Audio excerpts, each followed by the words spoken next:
pretty straight-laced, doesn't take a lot of risks. Has been best friends with Haley and Tara since kindergarten. Haley, late teens to early 20s, goes to a local community college but isn't very serious about it.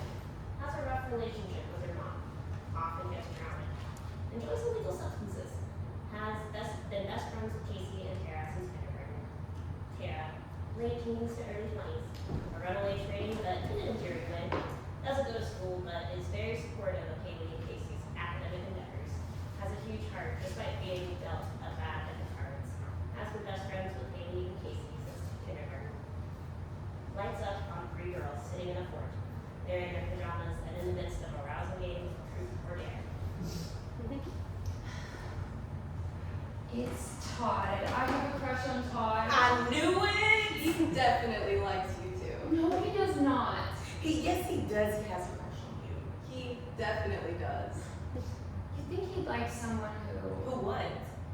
I don't know. Someone who's like a girly girl. What? You know, like a girl who knows how to do girl things. I don't even know how to curl my own hair. That's what we're here for? Exactly. You don't have to be a girly girl anyways. Yeah, maybe he likes that you're a nerd. In a good way. You really think so? We know so. Ooh, and next week is kids' night at the Skate City. You can request a love song and roller skate with them. Ew, no. Remember when Liam did that to Grace and serenaded her with DJ got us falling in love? Barb. That was kind of weird. He could at least have picked a better song. We're not even dating yet, and Alice requested Hater Delilah from me. But did you see Liam got Grace a strawberry necklace?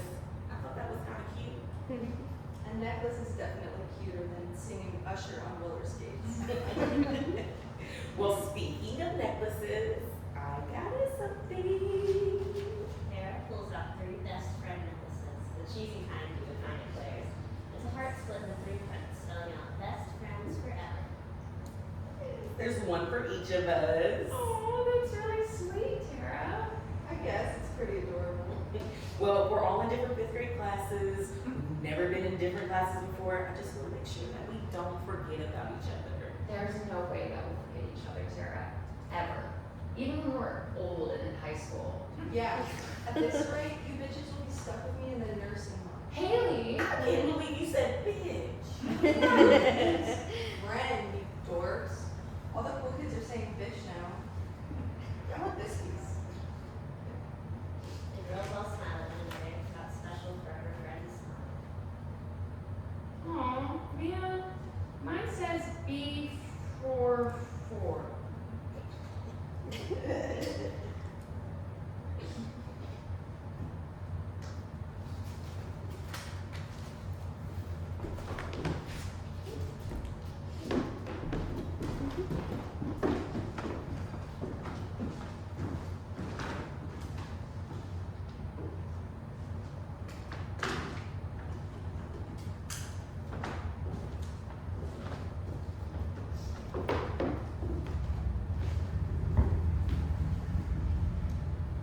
I'm glad you finally came. It's good to see your face. I heard you were being moved to New York, so How's school? it's fine. I'm busy all the time, but it's whatever. Still doing journalism? Yeah. I'm glad. I remember the stories you used to write on Wattpad. Didn't one of them get like 1,000 reads? I don't really remember. I swear it was over 1,000. Maybe. Have you talked to Tara recently? Yeah. Well, how is she? I haven't seen her since the trial. She's good. Just good? Come on, we both know Tara's never just good. That bitch always has some crazy shit happening to her. She just moved to Montana with her boyfriend. Boyfriend? She's not back with Johnny, is she? No, she's finally done with that jerk. Good. So, she's really settled down? Yeah, seems like a decent guy. He puts up with her houseplant obsession. I never thought I'd see the day when Tara wasn't fucking around with an entire group of friends. She's really serious about him. I'm happy for her. She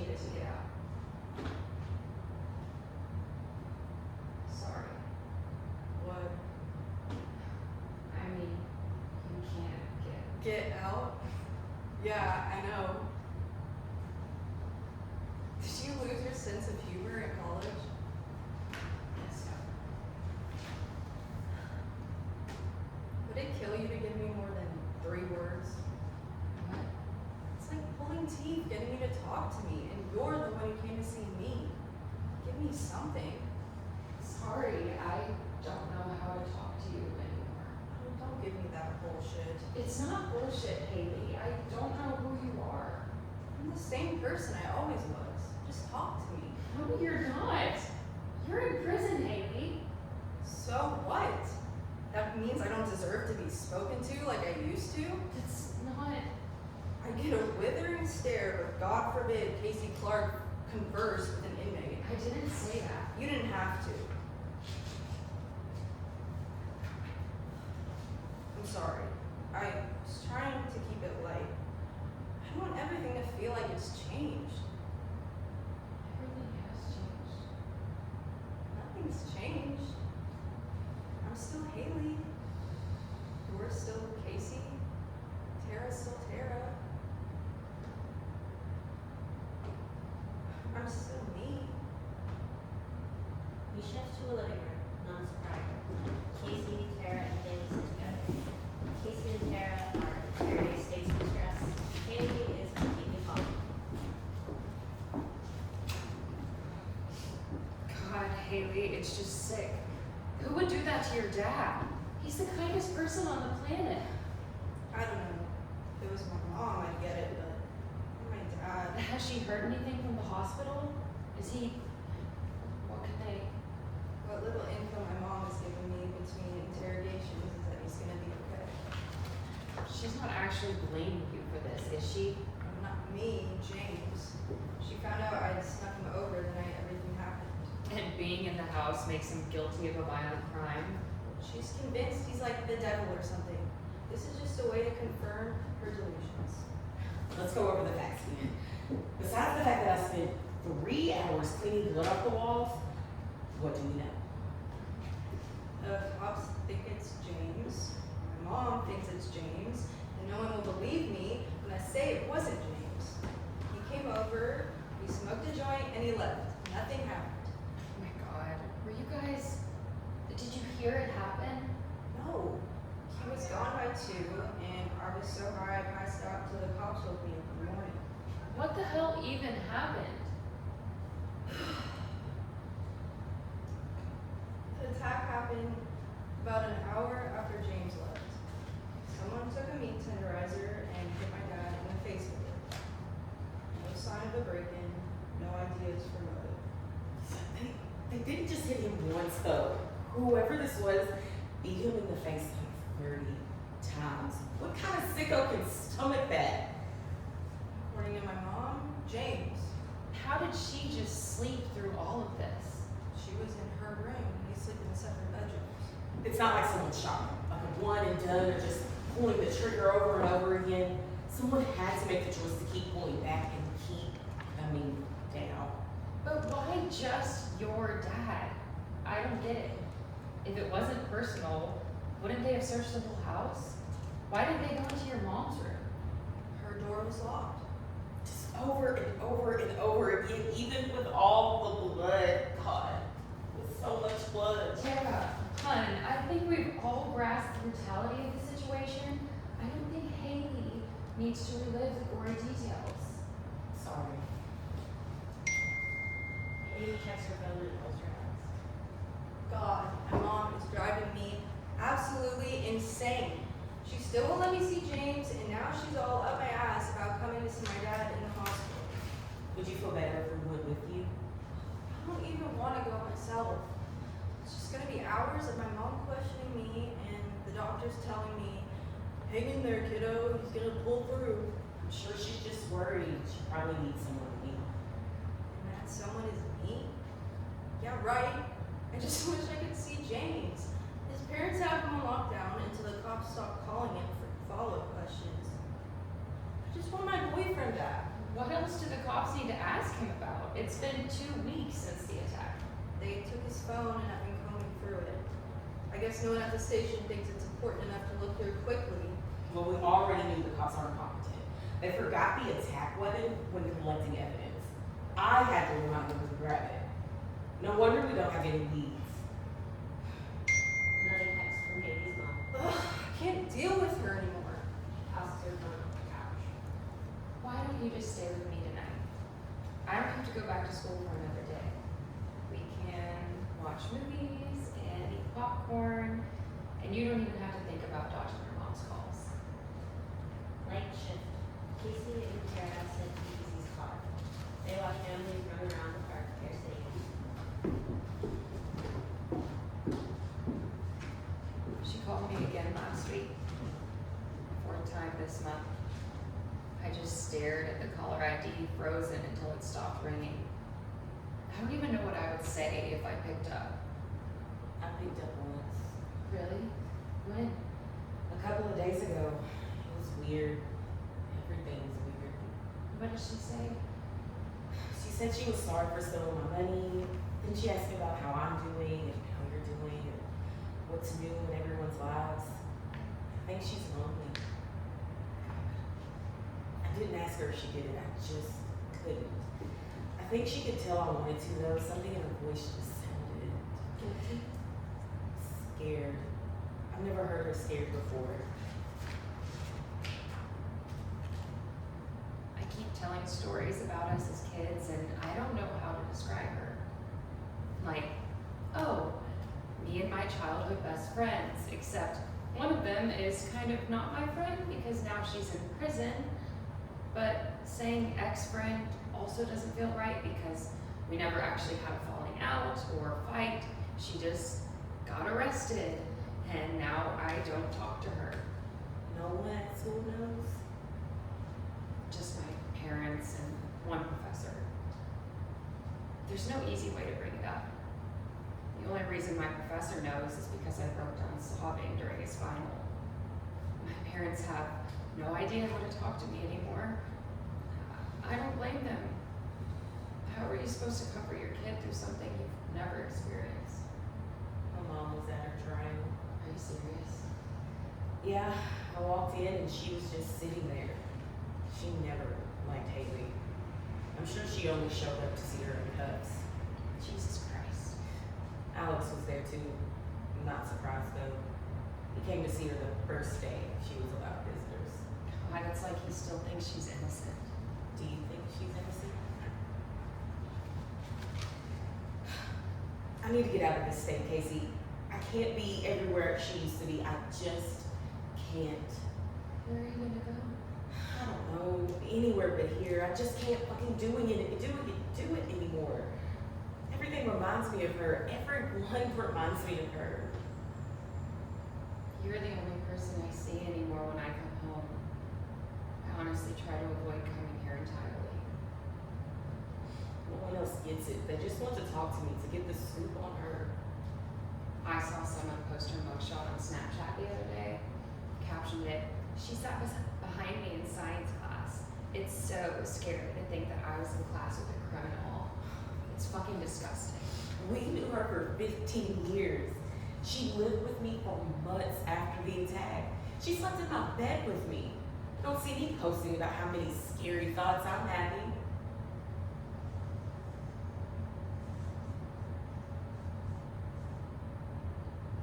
We're gonna be 80 when she gets out.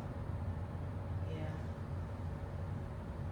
We're gonna have lived our whole lives at the same time that she's just starting hers again. I was supposed to be with Megan Honor if James ever proposed. We got high one night and planned the whole thing. You were a bridesmaid, green dress, mine was baby blue. She was going to wear a lace dress and carry a bouquet of sunflowers. None of that's going to happen now. No walking down the aisle, no college graduation, no road trips like we planned. She never even left the country, never saw anything, never did anything. Maybe she could still. Who would be her bridesmaids? Who would walk her down the aisle? Us? Her dad? Who will she have by then? Who's gonna be there for her when she gets out? Why do I care? She betrayed us. She betrayed her family, but I still lay awake at night wondering if she's okay in there. should hate her, but I don't think I can. I don't think you're capable of hating anyone. It's why I love you. I just don't know how she did it. Did she just sit there and lie right to our faces? I don't know. If she can lie about what happened that night, what else is she lying about? How long has this side of her been there? How much of it was real? Yeah, exactly. Like shift back to the prison. Haley and Casey can sit across from each other.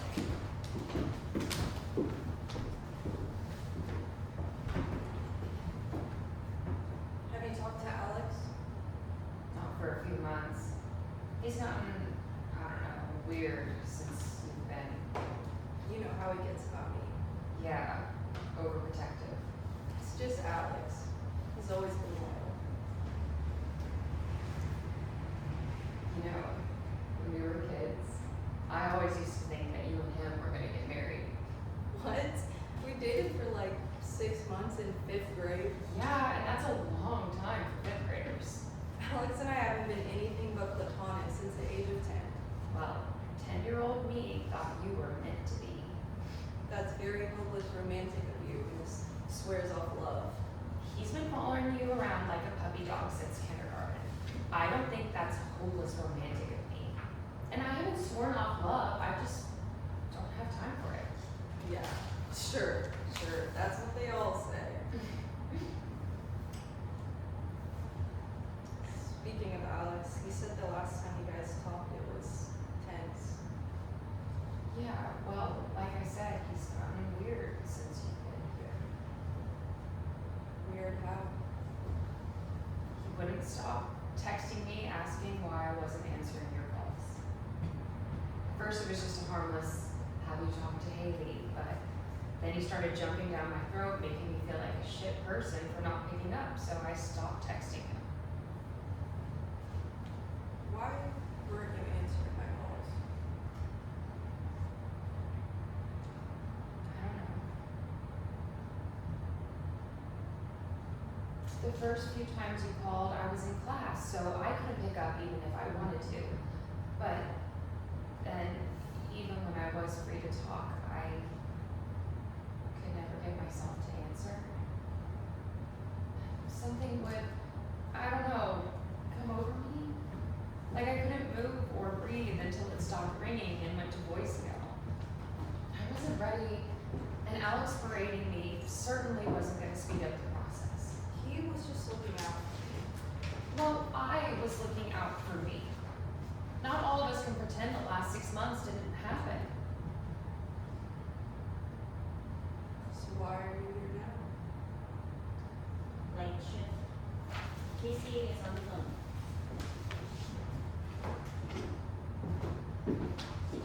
Hey, Tara, I'm about to head into a final. What's up? Hey, Ace, I'm so sorry to call. I just needed to talk to you. Of course, what's wrong? I just left the police station. Why were you at the police station?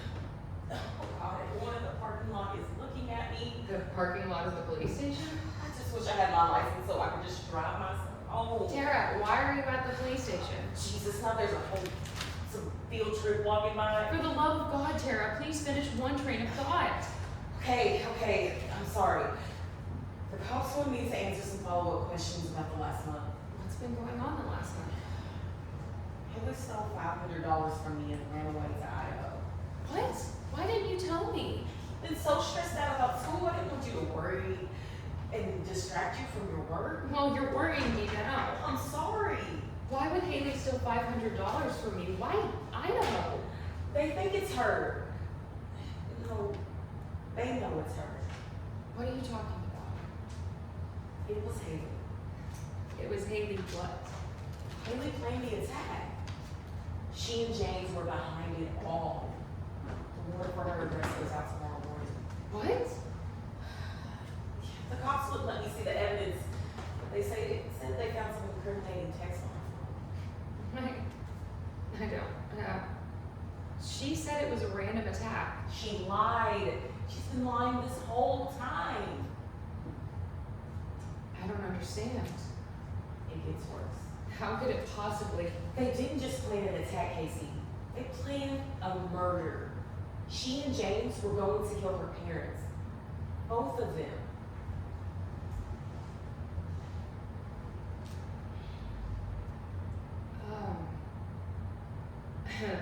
I have to go. I have to go take my final. Yes, I'm sorry. I know this isn't a good time. It's just. There's never a good time. Are you okay? Casey, are you going to be okay? Casey? Casey? Like ship. Back to prison.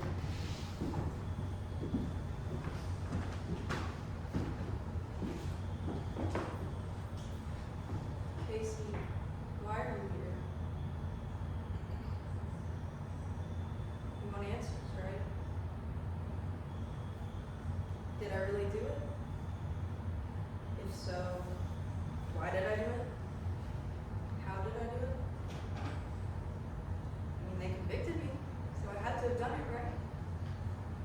Criminal attempt, first-degree murder, first and second-degree assault. Using a weapon to commit a felony, conspiracy to commit murder. That's what they say I did. But what do you believe, Casey? What do you want to believe? I want to believe you didn't do it. So believe I didn't do it. I can't. Haley, I want to, but I can't. I didn't do it, Casey. It's a random attack. Someone broke in. Someone took the meat tenderizer from the kitchen, and someone beat my dad in the face with it. I woke up to the cops in my room. I was so scared. Everyone thinks it was James and me, but it wasn't. You're my best friend, Casey. You have to believe me.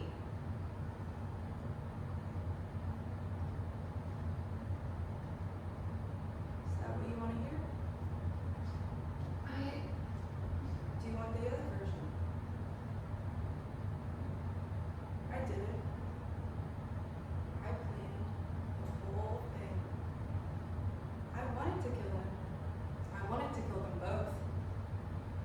Why do you think I knew my mom's bedroom door was locked? They didn't like James. We were constantly getting into arguments about him being over. I was tired of how controlling they were. Controlling she was. So, James and I made a plan. He would kill my dad. I would kill my mom. I couldn't get into my mom's room, but hurting him was enough to hurt her. After it was done, I let James out and I went back down to my room. I played dumb when the cops showed up. I played dumb when you and Tara wouldn't stop asking me about who I thought did it. I knew you two would defend me until the evidence was staring you right in the face, and that's exactly what happened. Is that a better answer? Haley, stop. Which one do you believe? I don't know which one. That's why I'm here. Oh, come on, Casey. You've always been a realist. What's your heart telling you is true? I'm telling you, I don't know what's the truth. I came for answers, not whatever mind games you're playing with me. You have to pick which one you believe. I can't pick for you. Just tell me the truth. No, Tell me what happened. no, Tell me what to believe. I can't. Why? Why can't you help me? Because I'm not here, Casey. I never was. What? They moved me to a correctional facility in New York. You never visited me. You never answered my calls. The only place you had the guts to face me was in your imagination. You've always been so in your head, so desperate to think through every single angle of every problem. I'm a mystery now, and you can't stand it. You wanna know if I did it?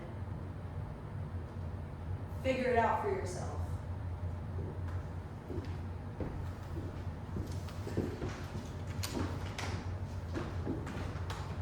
If you really did it, really thought out this horrific plan, then everything about the last 20 years was a lie, wasn't it? Every sleepover, every birthday party, every gossip session at recess. We were just kids, but you were something else, something darker. Weren't you? Were you always like this? How many warning signs were there that I was too young to see? If you didn't do it, then I've abandoned you. You're my best friend, and I discarded you before even giving you the chance to defend yourself. Can I even call myself your best friend? If I really cared about you, I would have picked up the phone. Innocent until proven guilty. God, I don't want to weigh the options. I don't want to look at the evidence. I wish this just never happened. I wish I could look at my life the way I did before the attack. I wish I could open a photo album and not feel like I'm being stabbed in the gut. I wish I could come home and not have to drive past your neighborhood. I wish I could tell a story about us as kids without this hollowness haunting the narrative. Was everything about our friendship a lie? Did you ever actually care about me and Tara? Are we just pawns in some fucked up long con? How long would you have used us as alibis? How long would you have pretended everything was fine? Why did you do it? Black heart and play.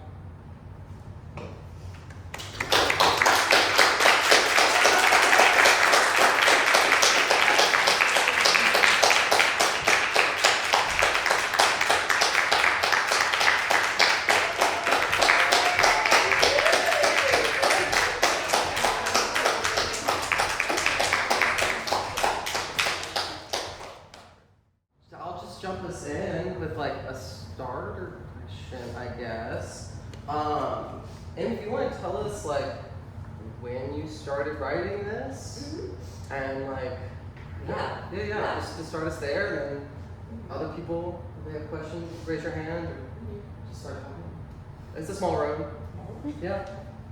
I'm Em, by the way. I'm the Playwright.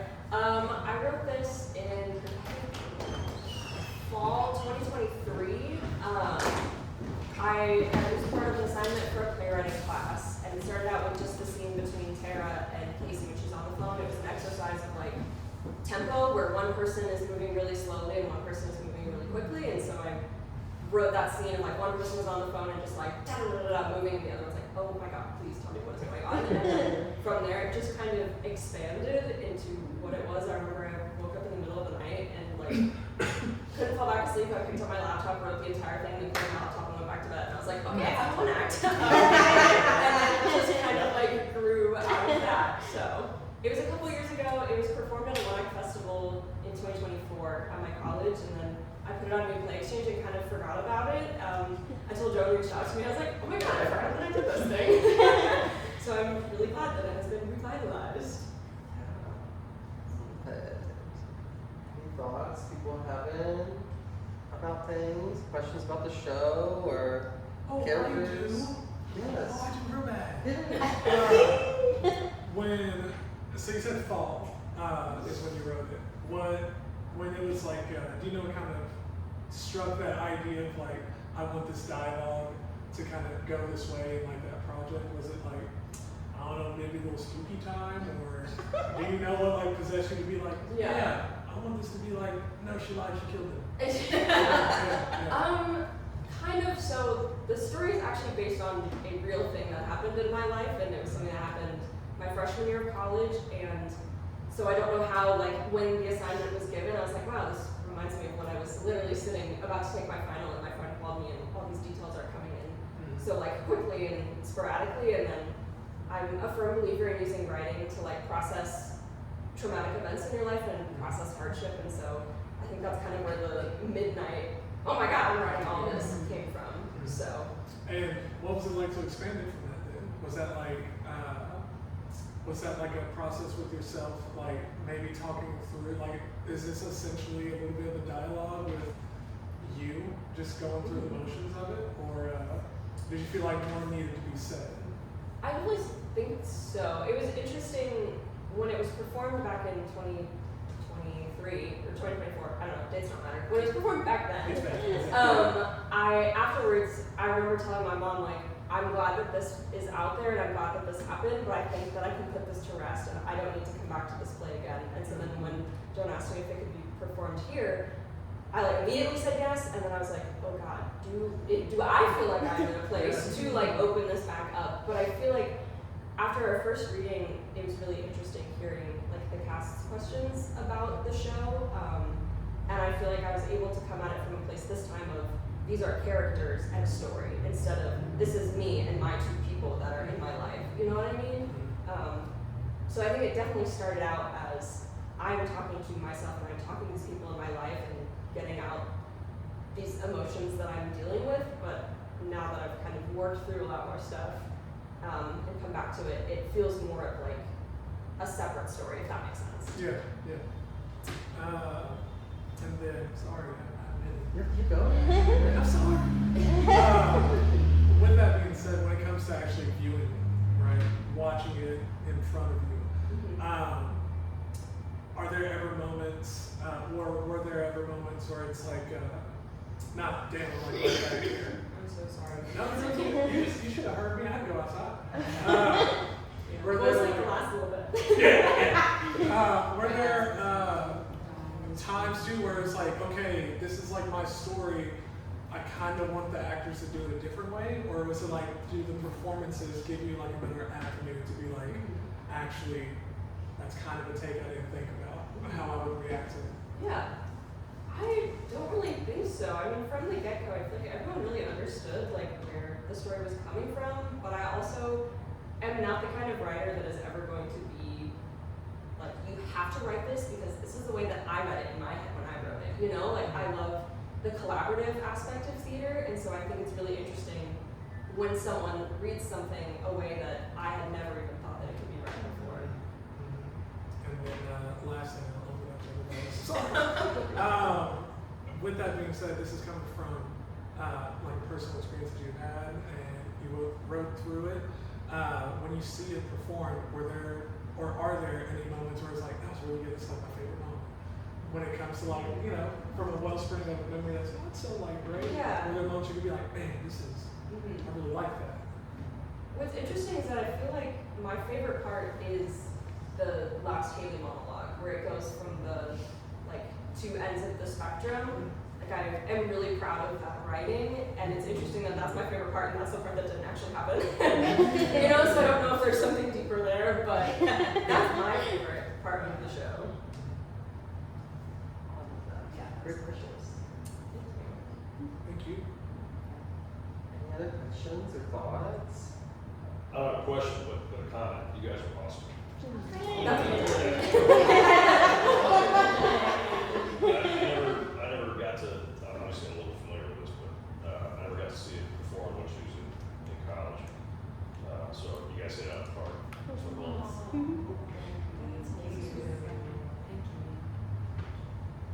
Something that we talked about a lot was just this conversation of like being friends with somebody who's been incarcerated, and like, you know, just because you are in prison doesn't mean you're like a bad person inherently. Now, obviously, I think this character did something kind of, you know, vicious, and I think that kind of conversation changes a little bit with that like specific thing. But that was just a conversation we had in our first rehearsal of just like how can we broaden that conversation of like, no, not, you know, not leaving this like stigma of like, you were a criminal, you're bad, you know, and like having that. And I think with your rewrites you did, where we kind of have more of that conversation. Yeah, I don't know, I'm just throwing that whatever topic out there. Yeah. If anybody else like felt that or saw that in the piece. I did have like, you know, when it was seeing this as like when it was introduced as a wonder, I was like, oh snap, and then it started going. I was like, oh snap, it's still a wonder. I was like, oh my gosh, what did it, you know, feel like? I have two questions. I have two of them. I'm very curious. They're really good. A or one. Yes. The first question is, for you all acting it, how did it, what was kind of the thought process into like the performance of like, hold on, what can I pack in to this wonder? What do I, you know, do I act more, expand on, you know, some of like maybe the stage business aspect of it? Like, do I keep that to a minimum? Or do I try to bring some more aspect of my character through more small things? Well, I'm not even in the scene anymore. I was like, well, this is going to be done in a couple of pages. How did it feel to act it to the best of like your ability? Like, what were some cues that you did for yourself, or some kind of guidelines that you gave yourself when playing these characters? All right, so I'll go. For me, just that little snippet of the introduction of characters, I was like, see why Joan wanted me to be Tara. And then reading it, I was like, Tara is me, actually. So it didn't take that much tapping into myself. Being extra, like that conversation where she's like pacing and she's like, these are the facts. There was so much blood. I was like, I feel like I haven't had that conversation, but I have had very similar conversations where they're like, really in Chantée. You know, it's about a crazy situation. So that wasn't like super hard for me. Like, I feel like me and Tara were kind of like, and then even when they were reading her, like, I can't believe she's not out in these streets no more. I was like, word. Me neither. But the first time I read it, Em hadn't done the rewrites yet, so that monologue didn't exist at the end. And I was like, I didn't feel like a smart person because I like questioned. I was like, so was Haley really there? Yeah. Did Casey? I should know be my best friend. Right. Did Casey really just have this whole like just active disassociation with this Haley character? So when the rewrites came, I was like, okay, it's very clear. But the way it was written initially, it was very nice. It was very beautiful. Like, and it was for me, it was a little bit more ambiguous. But I thought, just to Joan's point about having friends in prison, like several of my family members have been in prison. My sister just got out of prison like a couple of years ago. Not inherently a bad person, didn't hurt anybody. Nothing compared to what Haley did. And I think that is an interesting conversation to have, just having those friends in prison and then being presented with Casey, who's like real button up, real into her studies, straight laced. She has different, you know, just a spectrum of these two friends where Tara's like not necessarily wilding out like Haley is, but like Tara's not in school. Haley had a path that she could have gone down, and then was like, I really love my boyfriend, I really love my parents, which was kind of crazy, which also goes into like that frontal lobe. Truly was not developed yet, but I think it's very interesting just to have those friendships, especially at that age, and then just like as you navigate life and you meet people and then you hear the story, it's like, oh, snap, he was in prison, like, wow, like that being in prison in itself is already a setback, and then having friends, you come out or even when you go in, you have friends that are like, you know, taking finals, they're in journalism, it's a completely different trajectory, and I feel like that's kind of where Haley was. Like, Haley's like, hey, I'm in prison, but like, don't let this stop your go, you know, still trying to be encouraging. So yeah, all right. That was me powering off. Can I? Okay. So for me, I think Emma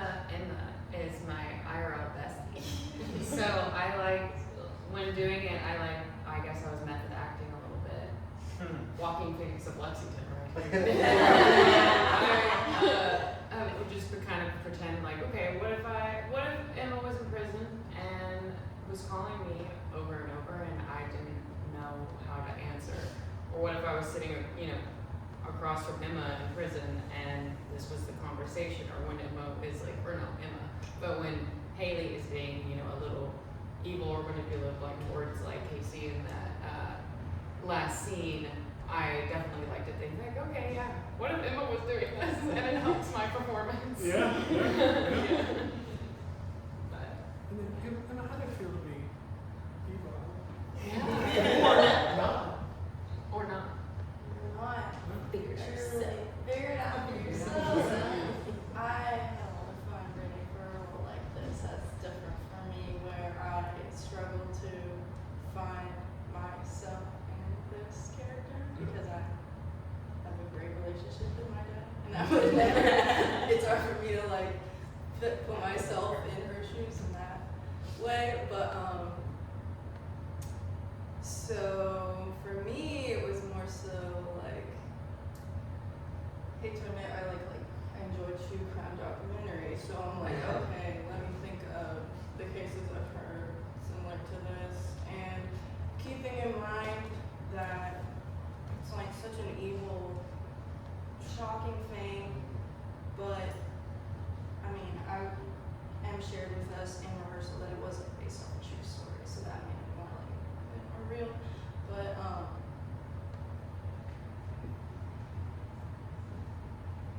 lost my train of thought. But fun to play something that I don't Yeah. really As you didn't already much. have I can latch on to this part. Yeah. I know this part. But there was this. Growing up in relationships changing with friends and people going different ways is like very universally relatable. Yeah. But just having to keep in mind a balance of her being like a child and that frontal lobe not being developed, but also, can a good person do evil things like this? There's a great deeper conversation there that I really like from the script. And then my second question was, I have a KFC bucket full of money for this production. Full of what? Money. Okay. KFC bucket Chicken. specifically. KFC bucket. That way it's like at least a little bit, but it's like a lot of it too. Let's see it. It's just figurative. I'm acting. If I had a KFC bucket of money, Right. but you can only spend it on one thing for this to be, fleshed out or to give it a set, what would you do with that money to make this? Because after, learning that you did a rewrite for it, right? Obviously you felt like something needed to be added. Right. Endless KFC bucket money. What else do you think this would need this is the one thing I would blow it all on to kind of flesh this out more or bring it to life a different way? I don't know, it's hard because I feel like even just when it was performed in the One Act Festival, it was a very bare bones set. There were no costume changes whatsoever. And obviously this is just a staged reading, and I felt like I wasn't, granted I'm the playwright, so I know everything. So I'm like, I feel like I'm not missing any details. This all makes sense. I also lived it and lived it, so I don't know if you guys felt the same way. I'm gonna believe you did. So I feel like it's not a script that needs a bunch of set pieces. It doesn't need a bunch of costumes. I think that if I could spend $1 billion on it. KFC Okay, I'm sorry, KFC bucket. I think the one thing that I would fund would be the lighting for it, and this just is a shameless plug for my best friend who did the lighting design for the original One Act that was performed. That just added a layer of storytelling that was powerful yet subtle, if that makes sense. It doesn't need the glitz and glam of we have all these set pieces and we have all these costumes, but I feel like lighting can add so much. And my favorite moment of that was in the final monologue of Haley's. They did this blue backlighting when she was saying oh, I didn't do it, oh my gosh, I was so scared. And then as she kind of pulled back and was is that we want to hear, do you want to hear the other version? It like slowly shifted to this red light, and I wake up in the middle of the night. But like when I texted Connor, my best friend, I was like, oh my god, Best Friends Forever is getting a stage reading. They were like, do you need a lighting designer? About this moment, I was like, me too. So I think I would give my best friend a KFC bucket of money and have them do the lighting for us. That's my answer. I think that's awesome because like I feel like a lot of the power in this is like how stripped down it is because it's grounded. And like I feel like if you have a KFC budget full of money and you spend it on like high production value stuff like huge set pieces, but something that's simple but effective and costly as lighting. KFC bucket of money, I feel like Go along. you said a really like you understood the essence of it, and I think it helps that like like this is meant to be conversational, grounded. This is based on something that's really happened. If I add more to it, I just take away. So that's why I was asking. It's a really good answer. Well, and when I found the script, that's something I really loved about it, is that it was very fluid and just like, because it's not a linear story, and so the way we jump around, it flows very well, and that's one of the things that really drew me to it, is I love very conversational pieces, and this has that, it has all of that going for it. So I love seeing it.